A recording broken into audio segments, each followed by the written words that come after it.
Bonjour et bienvenue dans cette nouvelle vidéo consacrée au MH370.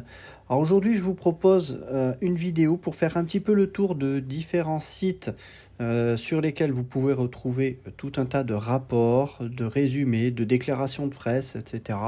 Pour vous donner un peu une idée des sources avec lesquelles j'ai pu travailler et que vous puissiez vous rendre compte que en fait de la documentation et de l'information, on en a énormément sur le MH370.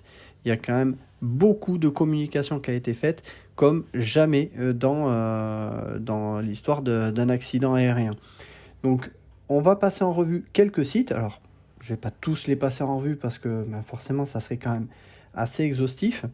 Ce que je vous propose, c'est de commencer par le site officiel du MH370, le site malaisien, sur lequel vous allez retrouver l'ensemble des rapports malaisiens, mais pas que. Donc, quand vous arrivez sur ce site, sur la page de présentation du site, alors je préfère vous prévenir, le site est assez lent. Donc les pages sont parfois assez longues à charger. Soyez pas surpris, c'est vraiment lié à leur site, qui n'est pas sur une plateforme qui est vraiment très efficace. Donc on a la page de présentation sur laquelle vous allez trouver les derniers rapports, voilà, et dernières déclarations. Voilà. Donc vous voyez que le dernier rapport date du 2 juillet 2018, c'est le rapport final qui a été publié.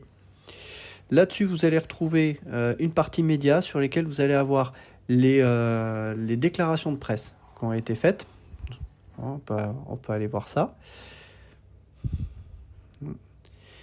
Ensuite, en dessous, vous avez les transcriptions écrites des conférences de presse avec lesquelles j'ai travaillé, celles que vous allez retrouver dans les conférences de presse que j'ai déjà partie publier. Voilà, donc là, vous avez les médias, vous avez donc les rapports, des déclarations de presse, des rapports d'examen de débris qui sont en fait des rapports de la TSB, mais que vous allez retrouver également certains ici. Et vous voyez que vous avez quand même un paquet de pages. Donc allez-y. Allez fouiller là-dedans et vous allez trouver des choses, je pense, très intéressantes. Ensuite, les transcriptions. Donc, vous voyez que ça met un petit peu de temps à charger. Pourtant, j'ai une connexion qui n'est pas mauvaise. Vous allez trouver donc les déclarations, les transcriptions écrites des conférences de mars 2014, juin, avril et mai. Donc là, ce qu'on va retrouver, ce sont les conférences de presse malaisiennes et non australiennes. Voilà. Les Australiens, on va les trouver ailleurs. Voilà. Et vous avez plusieurs catégories, par exemple le cargo, vous pouvez aller voir directement les documents du cargo. Voilà, et vous avez en fait tout ce qui concerne le cargo de l'avion. Donc allez-y, c'est à disposition, hein, donc ce qu'on appelle le manifeste de vol. Vous avez beaucoup d'infos. On continue sur le manifeste de vol. Donc ça, c'est tout simplement des raccourcis qui vous amènent vers d'autres parties de ce site. Hein. Voilà. Ensuite, vous aurez certainement quelques photos, quelques vidéos de conférences de presse. Alors, il n'y a pas les vidéos réellement des conférences de presse. Vous avez quelques vidéos, on va le voir le temps que ça charge, de certaines déclarations officielles. Voilà, donc, vous pouvez aller voir. Ça, c'est pour les photos, les vidéos.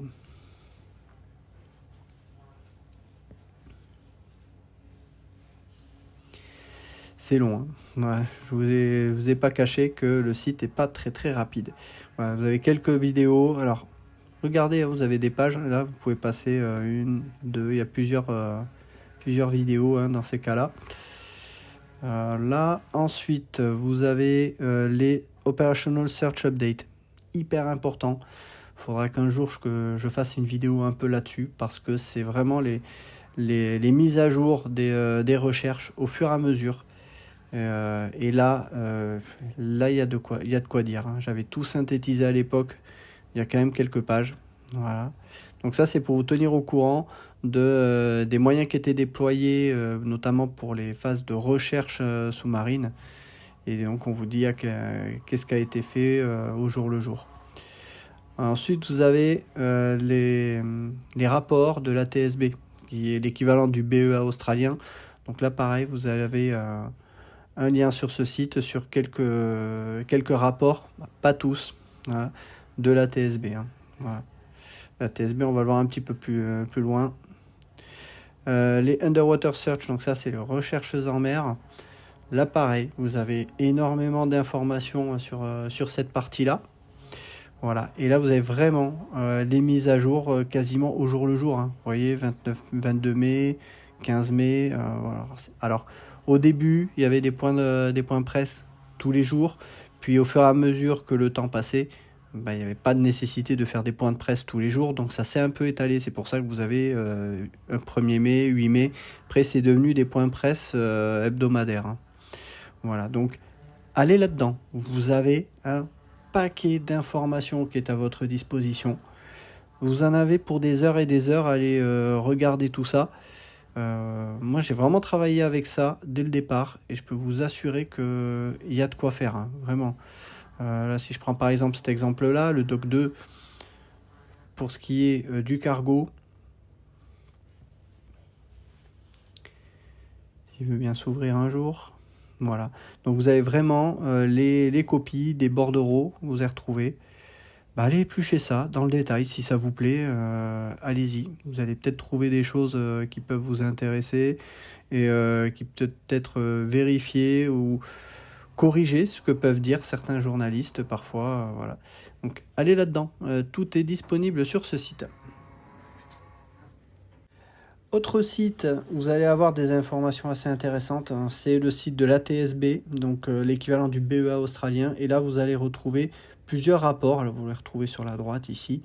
Vous pouvez aller télécharger certains rapports pour voir un peu comment les Australiens ont défini un peu leur zone de recherche, comment ils ont étudié la dérive des débris et certains rapports également de débris. Bon, par exemple, on peut aller voir ça.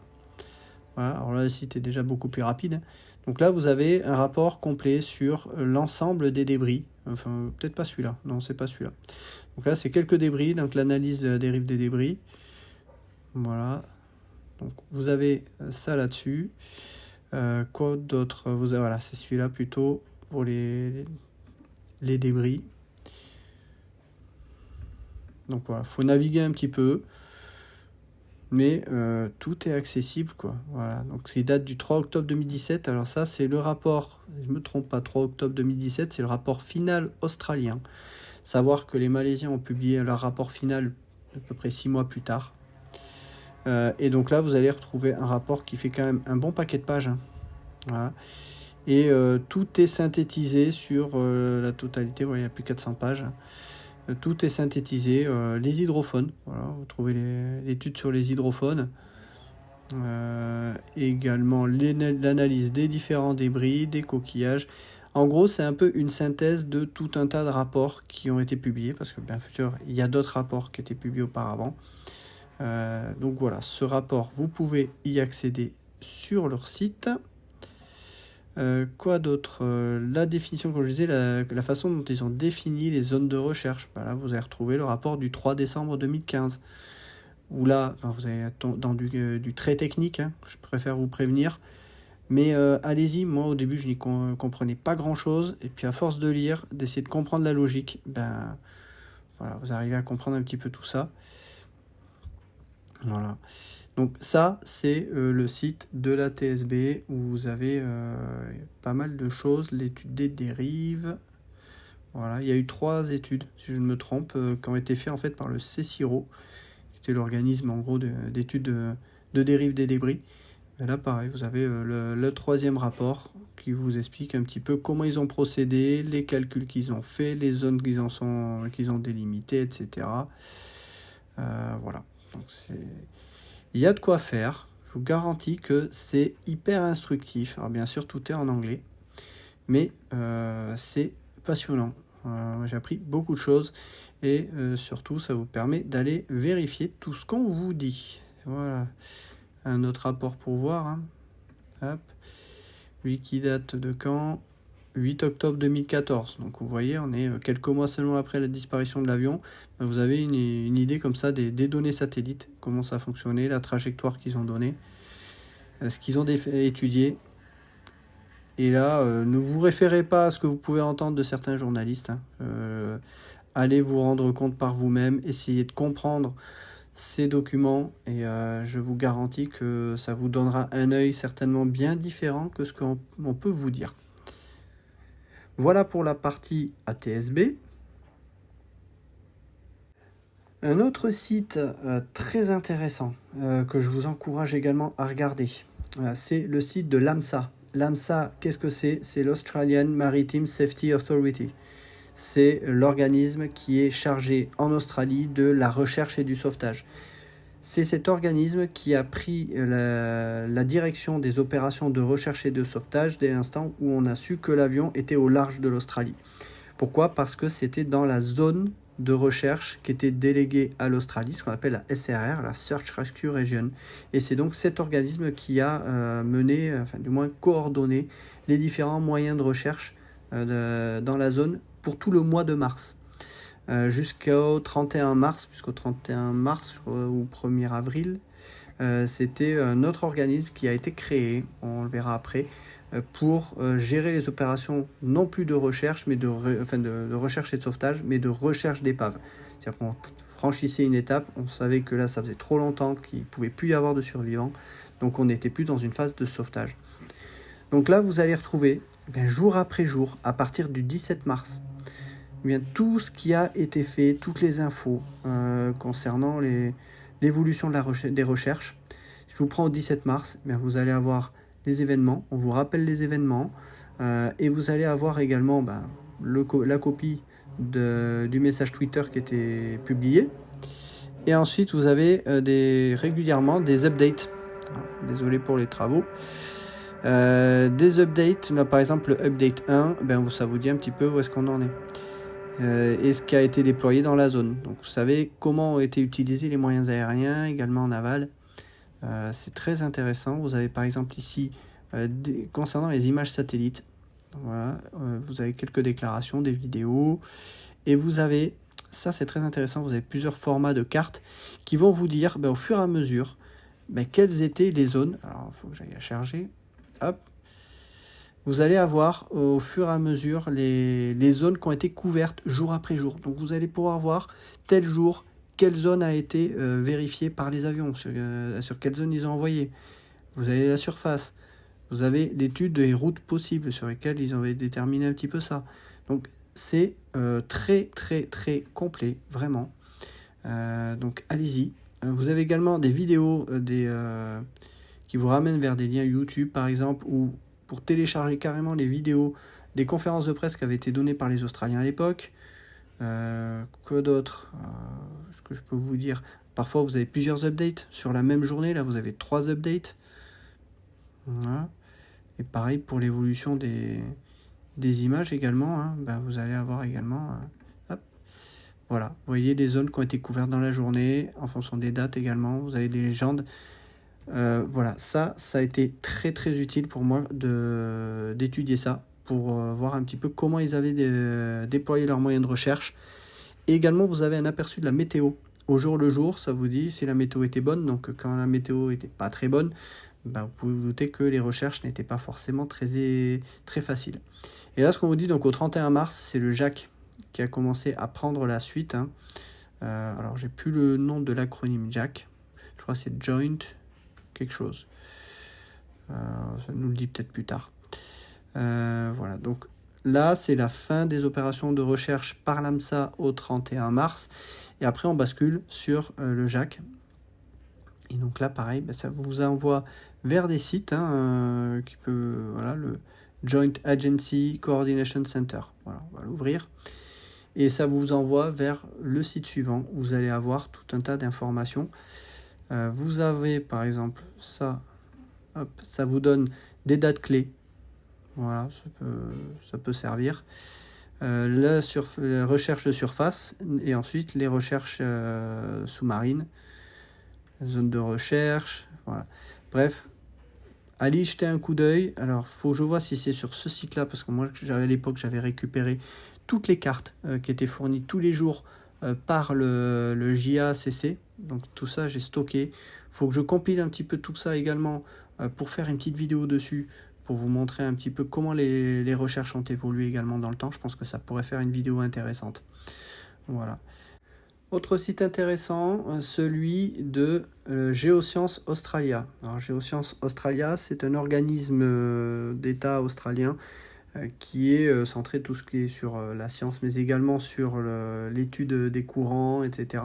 Et notamment des études des images de la cartographie du fond marin qui ont été faites dans les recherches du MH370. Et donc là, vous avez quelques vidéos qui vous expliquent pas mal de choses. Et surtout, c'est ça que je voulais vous montrer, ce qu'ils appellent une story map, qui est en fait une animation qui va vous passer en revue tout un tas d'informations pour vous expliquer un petit peu ce qui s'est passé, les informations dont on dispose concernant le MH370 de manière très synthétisée. Également les différentes zones de recherche, voilà, on les a là. Ça, ce sont les recherches aériennes. Donc ça ne vous dit pas à quel moment on a cherché. Néanmoins, vous avez une compilation complète de toutes les zones qui ont été couvertes. Donc vous voyez que ça a été très focalisé ici, après ici, enfin d'abord je crois que c'était plus ici, ensuite un peu plus ici, puis on est remonté. Tout ça parce que les données satellites ont été au fur et à mesure affinées. Néanmoins, moi je pense qu'on est plutôt dans ce coin-là. Ouais, mais ça après c'est notre débat. Je crois que c'est plus par ici, j'ai pas les latitudes et longitudes. Voilà, ça vous donne également les moyens. Voilà. Donc on vous donne des liens également pour plus d'informations. Voilà, sur les données satellites, la cartographie des fonds marins. Voilà, ça vous donne de belles images, mais voilà, que vous voyez un petit peu à quoi ça ressemble. Également sur les objets qui ont été détectés, il me semble qu'on a ça. Alors, ça c'est les zones. Et je crois qu'ils mettent aussi un moment les... Voilà, ça doit être ça. Là, vous avez l'ensemble des contacts qu'ils ont eus lors des phases de recherche. Est-ce que ça pouvait être? Ils en parlent un petit peu plus tard. Voilà, vous avez des épaves qui ont été trouvées. C'est le cas ici. Bref, vous avez énormément d'infos. Voilà, les débris aussi. Donc, allez-y. C'est vraiment très, très accessible. Et c'est plutôt pas mal pour un public qui est non averti. Et je vais finir par un dernier point pour parler un tout petit peu plus en détail du rapport final malaisien. Parce qu'on parle souvent du rapport final, mais en fait ce rapport final, il comprend des annexes que vous avez là, vous voyez, il y en a 50. Et donc dans ces annexes, vous allez retrouver tout ce qui est le manifeste du cargo, un rapport qui est très peu connu. Je vais vous montrer ici. C'est un rapport de Boeing, c'est l'appendice 1.6e.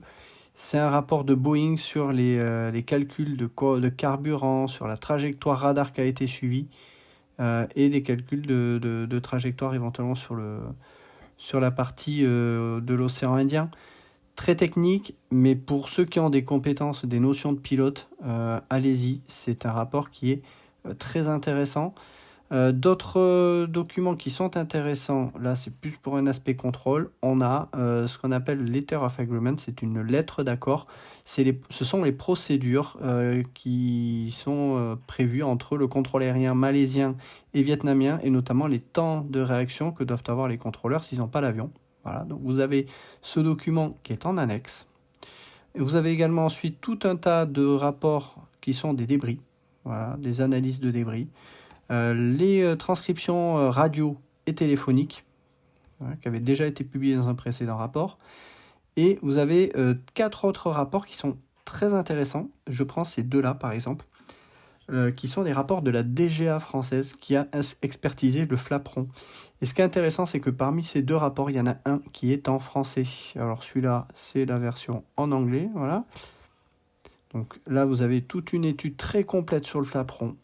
Voilà, allez-y, ça c'est très instructif. La DGA a fait un très bon boulot dessus, et je crois que c'est celui-là, voilà, qui est bien chargé, voilà, qui lui par contre est en français. Voilà, le deuxième rapport, lui est en français, et je crois que c'est sur celui-là où on a des tests de structure, et peut-être dessus de flottaison aussi, voilà. Donc là aussi, il y a des choses très intéressantes. Il y a des rapports sur les coquillages. Alors, c'est pas dans celui-là, mais je crois que c'est 2 autres rapports. Il faut que je les retrouve. Mais ils sont également là-dedans. Vous avez les 2 rapports sur les coquillages marins, voilà, qui est en français. Voilà. composition isotopique, voilà. Bon. Voilà, donc allez-y, c'est en français, ce qui m'a d'ailleurs étonné de voir un rapport en français. Il me semblait qu'il y en avait un deuxième sur les coquillages. Bon. Voilà, là vous avez, c'est le certificat de Motorola. Voilà, donc ça vous pouvez aller voir, Motorola, et vous pouvez parfaitement utiliser les avions de la Malaysian Airlines pour transporter du cargo. Donc n'allez pas chercher plus loin. Des trucs sur les batteries, les batteries au lithium. Donc là aussi, vous avez des documents là-dessus qui vous dit un petit peu la réglementation concernant l'emport de ce genre de cargo. Bref, vous avez quand même de quoi faire hein, sur ce rapport. Le rapport d'investigation en lui-même, lui, c'est plus une synthèse de tout un tas de rapports. Alors, il y a plus de 500 pages. Voilà, mais allez-y. Si je passe toutes les infos, voilà. Il y a de quoi faire, il y a de la lecture, c'est disponible sur le site malaisien. Moi j'ai tout compilé pour pouvoir retrouver plus facilement mes infos, et surtout par crainte que plus tard on n'arrive pas à les retrouver. Donc voilà. Voilà ce que je voulais un petit peu vous montrer brièvement. Sans pour aller, je ne vous ai pas tout montré, je n'ai pas montré également les rapports d'Inmarsat, mais il y a énormément de choses, énormément de rapports. Donc ce qui n'a pas eu de transparence, quand on voit le nombre de rapports qu'il y a, je suis désolé, moi j'ai jamais vu une telle quantité de documentation dans le cas d'un accident aérien. Même pour la France-Rio-Paris, on n'avait pas ça. Il n'y avait que, je crois, 3 rapports, si je ne dis pas de bêtises. Je crois que c'était 2 ou 3 rapports d'étape et un rapport final. Là, on en est déjà bien plus que ça. Donc, allez creuser ces parties-là. Ne croyez pas aveuglément ce que les journalistes peuvent vous dire, ou ce que même moi, je peux vous dire. Allez vous faire votre propre idée. Et alors oui, ça va vous demander du temps. Mais il faut savoir ce qu'on veut. Si on veut vraiment se renseigner par soi-même, ben allez-y. Mais en tout cas, je voulais au moins vous montrer qu'il y a énormément d'informations qui sont disponibles pour aller vérifier des infos, pour aller creuser également ce qui a pu être dit, la communication également de la Malaisie, mais également des Australiens. Ben, y a de quoi faire. Voilà. Et je vous dis à très bientôt pour une autre vidéo. À plus.